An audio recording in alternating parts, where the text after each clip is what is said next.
En la W hablan los ministros. Néstor Osuna, hablando de los lineamientos de hacia dónde va la lucha contra las drogas en Colombia. Señor ministro, buenos días, bienvenido a la W. Muy buenos días, ¿cómo están ustedes? Ministro, si usted va al país de España, la primera noticia que tiene dice lo siguiente: oxígeno y asfixia, claves de la política de drogas de Gustavo Petro. El presidente socializó la política Sembrando Vida, desterramos el narcotráfico ante 3.000 cultivadores de hoja de coca. Hay 32.000 personas en cárceles por delitos asociados con las drogas. ¿Qué quiere decir oxígeno y asfixia, ministro? Comienzo por lo segundo. Quiere decir asfixia para las mafias de narcotráfico mediante una actuación policiva, militar y penal muchísimo más eficaz y contundente de la que hemos tenido usualmente. Y oxígeno, es decir, llevarle cambio, llevarle vida a los campesinos, cocaleros, permitiéndoles transitar a la legalidad, y a los consumidores que han sido pues como los grandes descuidados, a los que se les ha estigmatizado pero no se les ha atendido debidamente, también llevarles oxígeno de una nueva posibilidad de vida con terapias, con recuperación, si tienen consumo adictivo, consumo problemático. Eso es, digamos, una forma pedagógica que enseñamos en el Ministerio de Justicia para explicar, digamos, la doble estrategia de esta política de drogas, ¿no?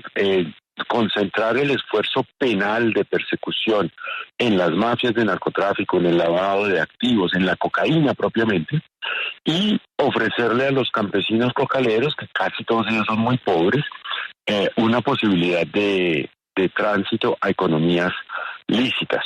Ese es el oxígeno para unos y asfixia para otros. Y precisamente ya que me pregunta eso, en el discurso de ayer del presidente en el Tambo, él, ante alguna pregunta que le hacían sobre los operativos militares en el Cañón de Nicá y en el Plateado, él manifestó, ¿no? Yo soy el que da la orden y allí se quedan, y hasta que no liberen a esos campesinos de la presencia de estructuras criminales armadas y de grupos de narcotraficantes, esto no es, digamos, bajar la guardia en los operativos militares, sino por el contrario, ser eficaces en desarticular esos grupos criminales para así sí poder ofrecerles tránsito a la legalidad a unas comunidades que ya no estén bajo el yugo de esos grupos tremendamente violentos que los obligan y no les permiten una actividad diferente a cultivar hoja de coca. Sí, ministro, ayer en el Tambo justamente usted habló de una nueva oportunidad sin persecución. ¿Cuáles serán las estrategias en especial para los beneficiarios de predios de la reforma agraria, aquellos pequeños cocaleros que no tienen otra posibilidad económica? Usted habló de que los trasladarán de lotes a otros predios asignados en virtud de la reforma agraria para que desarrollen algún otro tipo de proyecto económico. ¿Cómo lo piensan hacer? Bueno, sí, esa es una de las 4 estrategias que tenemos frente a ellos. Efectivamente, esto tiene que ser voluntario, esto no va a ser desplazamiento, sino que en las conversaciones que tuvimos para diseñar la política, vimos que la gran mayoría de las familias que cultivan hoja de coca quisieran transitar a otros productos, a productos lícitos. Es más, ellos no reciben por la venta de hoja de coca unas sumas de dinero muy diferentes a las que recibe un cultivador de papa o de yuca. El problema que ellos tienen es que donde están ubicados no hay posibilidad económica de otra cosa, porque van y les compran en el terreno, pero van porque allí no llegan otros, porque no hay carretera, porque no hay hospital, porque no hay electricidad. Entonces, habida cuenta de eso y del programa, digamos, bandera de este gobierno de la reforma agraria, pues convinimos con el gobierno en general, el Ministerio de Agricultura especialmente, que uno de los beneficiarios de la reforma agraria sean preferencialmente familias cocaleras que acepten trasladarse a terrenos en los que ellos sí pueden realizar lo que ha sido su sueño, que es cultivar o desarrollar un proyecto agroindustrial o ganadero dentro de la ley. ¿Y qué les ofrece el Estado? Pues el traslado, la asignación de la tierra y, digamos, apoyo técnico, apoyo en instrucción y apoyo en proyectos agroindustriales y crédito para que puedan montar sus negocios dentro de la ley. ¿Y qué les pide? Que arranquen las matas de coca antes del desplazamiento, antes del traslado. Esa es una de las 4 estrategias, ciertamente. ¿Cuesta dinero? Claro, cuesta el dinero de la reforma agraria, cuesta pues una parte de ese dinero, comprar esos terrenos y podérselos asignar, y terrenos que sean fértiles y dentro de la frontera agraria. Ya el Ministerio de Agricultura tiene el mapeo y estamos ya. Juan Pablo, ya está el ministro. Ministro Osuna, yo quisiera de todas formas que usted nos ayude a resolver una inquietud, y es, cuando usted responde la primera pregunta que le plantea Julio y nos empieza a explicar que una de las estrategias es ir contra los cabecillas de los grupos organizados que se dedican al narcotráfico, pues es que pareciera un déjà vu, porque eso fue la misma estrategia del gobierno Duque, pero sobre todo del gobierno Santos, que fue el que le levantó esa persecución que existía en contra de quienes sembraban la hoja de coca, y él, es que es más, recuerdo el eslogan, duro contra los duros, decían. Ahí no hay diferencia, ¿o sí? Pues mire, creatividad absoluta y total en esto no hay. Por supuesto que se va aprendiendo de los errores y se va construyendo sobre lo construido. Pero respecto de políticas de gobiernos anteriores, digamos que concentrar el esfuerzo penal en las mafias de narcotráfico, en el desmonte de sus estructuras, con una ventana de oportunidad que tenemos, que no es generada en todo por este gobierno, y es el cambio del mercado de la cocaína en el mundo, creo que nos va a permitir ser más eficaces en esa lucha contra las mafias del narcotráfico. Pero por supuesto, a ellos se les sigue persiguiendo con la estrategia punitiva tradicional: fuerza policial, combate militar, judicialización, cárcel. En eso no hemos cambiado, salvo esa oferta que está ahí, que ellos saben que está ahí, de un desmonte pacífico, una entrega a la justicia, con lo cual los haría merecedores de unos beneficios, cosa de la que ya pues hemos hablado en otras ocasiones. Pero efectivamente, digamos, así como la política que hemos diseñado es compatible con las normas vigentes, pues también, en su persecución en contra del narcotráfico, simplemente intenta, y espero que lo logre, ser mucho más eficaz, más efectiva al descargar, digamos, los costos y el esfuerzo personal que implica la persecución contra productores cocaleros y contra consumidores. Usted sí dijo, la primera vez que hablamos de este tema, que podríamos hacerlo ilimitadamente, y esta es la prueba de que así es, y seguiremos hablando del tema, porque el gobierno en realidad ha presentado un programa serio y de fondo sobre drogas, aunque como usted dice, creatividad exclusiva, pues no la hay. Hubo una reunión de alto vuelo con el gobierno de los Estados Unidos. ¿Hay acuerdo sobre el tema de la nueva propuesta que hace Colombia para la lucha contra las drogas? Sí, señor. Ha habido varias reuniones y recientemente hubo unas, estuve en Washington y luego estuvieron autoridades también de muy alto nivel aquí en Colombia. Y puedo decirles, sí, todo, el gobierno de los Estados Unidos actual acompaña esta política de drogas, está interesado en ver su evolución. También ellos están, en una estrategia de cambio de su política. Reconozco que el tema, así como aquí suscita polarización y disparidad de criterios, en Estados Unidos ocurre lo mismo. Para nosotros ha sido, muy interesante encontrar coincidencias con el gobierno del presidente Biden. Y sabemos que si la política en los Estados Unidos cambia con las elecciones del año entrante, pues ese panorama va a cambiar también. Pero digamos que es cierto que en esta política uno de nuestros aliados es el gobierno de los Estados Unidos, así es. Pero, ministro, más allá de entender el marco general, que esta discusión se ha dado muchas veces y que hay que tener una visión realista, ¿no le parece que esto acaba también acompañando un problema muy grave? Es el crecimiento de los carteles delincuenciales como organizaciones criminales del narcotráfico dedicadas al control territorial por las armas. Más allá de esa visión filosófica que es realista, ¿no hay un problema real que es el crecimiento de las organizaciones criminales dedicadas al narcotráfico?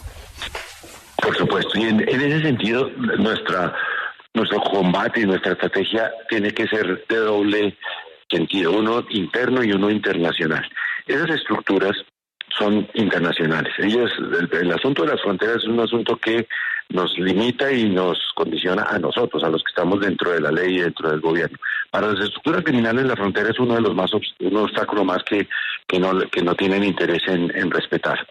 Entonces, internacionalmente tenemos que ponernos de acuerdo. Esos acuerdos existen, por ejemplo, con el gobierno de los Estados Unidos y con la mayor parte de gobiernos amigos, pero ahí tenemos que ser mucho más eficaces. Y creo que lo podemos lograr aprovechando una enorme herramienta que es la tecnología. Estas estructuras criminales usan los sistemas bancarios, usan las criptomonedas. Esto ya no es el dinero en maletas en efectivo que sale en nuestras películas, sino que es una cosa mucho más sofisticada y eso nos da posibilidades internacionales de combatirlos. Pero también, por supuesto, necesitamos de acuerdo con los gobiernos de todos los países amigos del mundo y en eso estamos avanzando. Justamente la semana pasada hubo en Bruselas una importante reunión también para que la Unión Europea pues esté, digamos, al tanto y muy comprometida con esta política.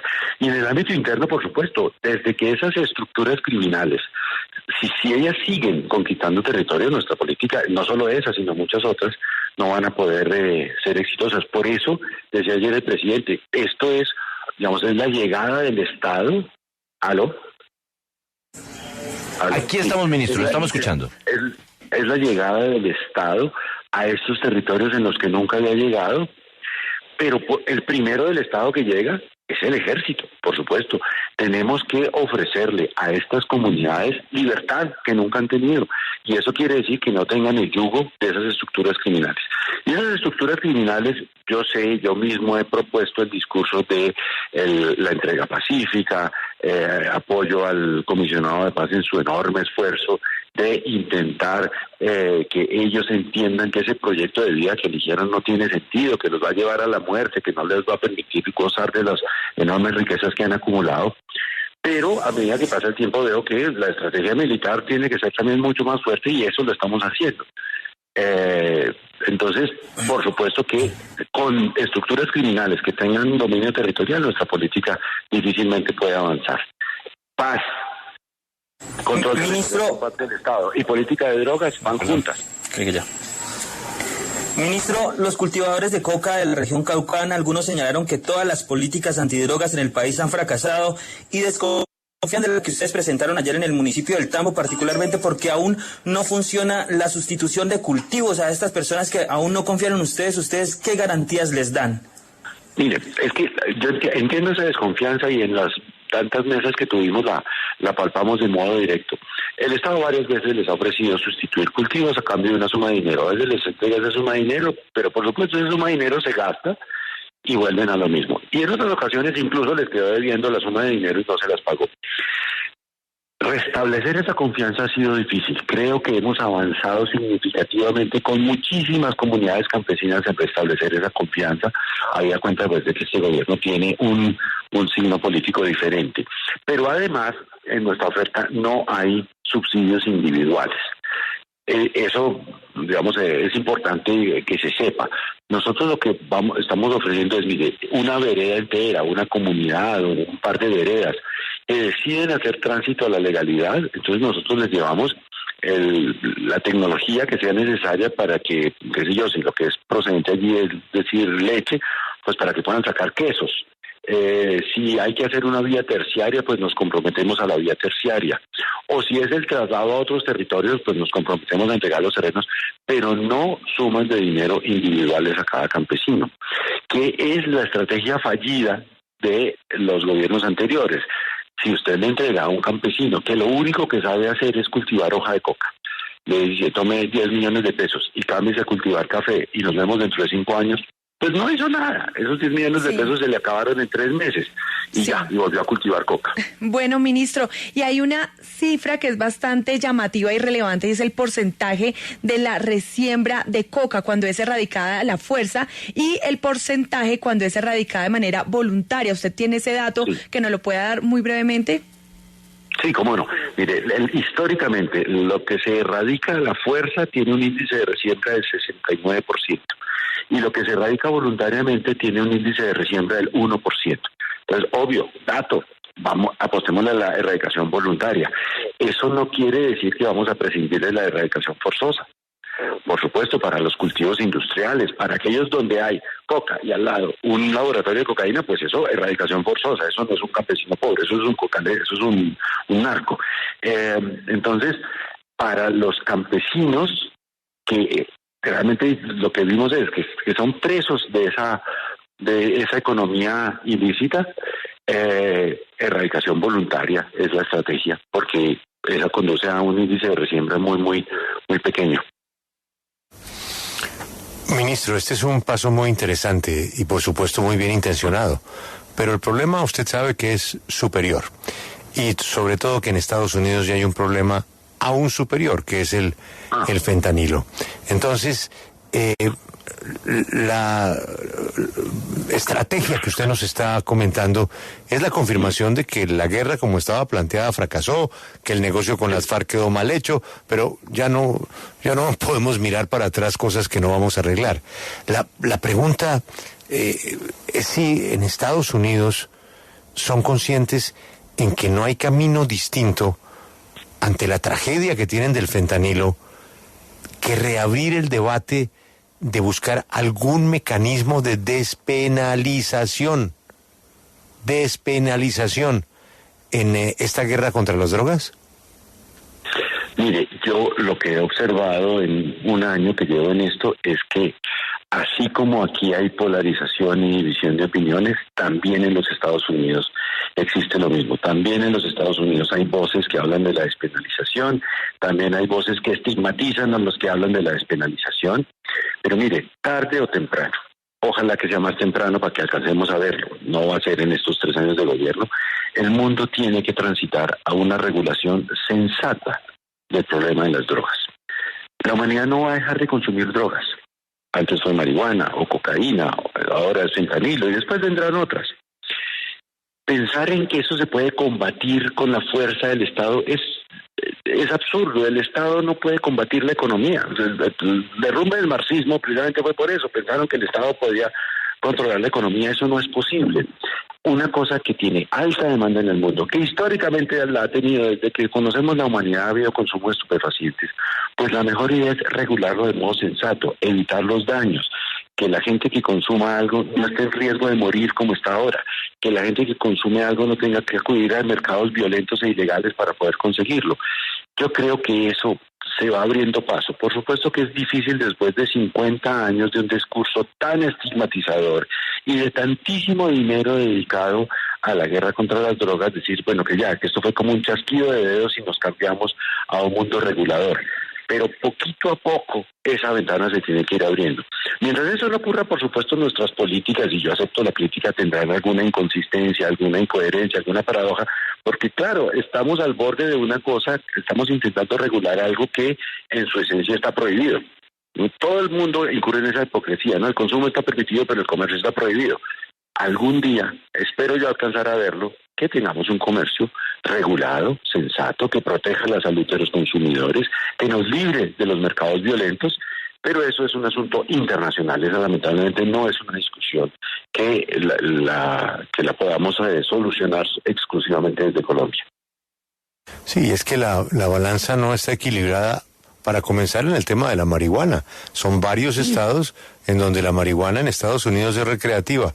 Aquí seguimos persiguiendo campesinos que siembran marihuana y la industria de la marihuana pues ha tenido cualquier cantidad de obstáculos precisamente por el tabú, por la marca de la droga. Ministro, usted ha oído, yo no sé si sea más leyenda urbana, que mientras que nos preocupamos y registramos todo el tema de lo que está pasando con la hoja de coca y cuando caen importantes incautaciones, no nos estamos deteniendo a pensar que por el otro lado sí se están armando en Colombia ya cárteles de fentanilo, o eso ya está un poco más en la ficción. Yo creo que, tal vez más 2 segundos, las evidencias que nosotros tenemos son las siguientes. O sea, no hay ninguna evidencia de que en Colombia se esté produciendo fentanilo. Las incautaciones que ha habido hasta el momento, todas son de fentanilo importado. La los muertos por fentanilo en Colombia es un número mínimo, muy pequeño. Y el fentanilo que se ha incautado, todo es fentanilo de producción farmacéutica, es decir, su producción fue legal, controlada, hecha por un laboratorio farmacéutico para destinarlo al mundo hospitalario, porque el fentanilo es un medicamento, y se desvió al mercado negro. En cambio, el fentanilo que se está consumiendo en Estados Unidos es principalmente fentanilo hecho ya en el mercado negro. Eso indica, digamos, el fentanilo hecho para uso farmacéutico es menos letal. En principio no está hecho para ser letal, es un analgésico potentísimo. Pero digamos, su uso descontrolado, por supuesto que es dañino, pero es menos letal que el fentanilo que ya fue hecho sin esos controles y sin esas garantías que tiene el fentanilo farmacéutico. ¿En Colombia hay consumo de fentanilo? Sí lo hay. Por ahora, por fortuna, es una cosa muy marginal, ¿no? Nuestro consumo de drogas está muchísimo más relacionado pues con bazuco, con marihuana, con heroína, y el de fentanilo es muy pequeño, pero habida cuenta de la tremenda letalidad del fentanilo, por supuesto tenemos que estar listos y estar diseñando políticas preventivas para ese consumo de fentanilo, y ojalá, por supuesto, para que no vaya a ocurrir lo que usted me está preguntando, que haya carteles de fentanilo en Colombia. Por ahora no tenemos ninguna evidencia de eso. Tenemos además la información de que no sería muy rentable para esos mercados ilegales, porque es como no es un producto de la naturaleza, es una cosa puramente artificial, química, pues la pueden producir de modo mucho más rentable en otros lugares, pero por supuesto que estamos preocupados pues porque no estamos vacunados de que no llegue aquí una epidemia de fentanilo. Ministro, gracias por su tiempo y por los avances de esta estrategia contra la droga y sobre todo con los campesinos que son el último eslabón de la cadena que la parte que más duele. Sí. Es la parte que exactamente ellos no hacen parte de los cárteles, no están con los grupos irregulares, ellos no tienen no reciben ninguna proporción mínima de lo que están originando para mover. Entonces buscarles pues una solución a su supervivencia. Sí. Claro que sí. Ministro, muchas gracias por atendernos, muy amable. Muy amable. Buen día, muchas gracias.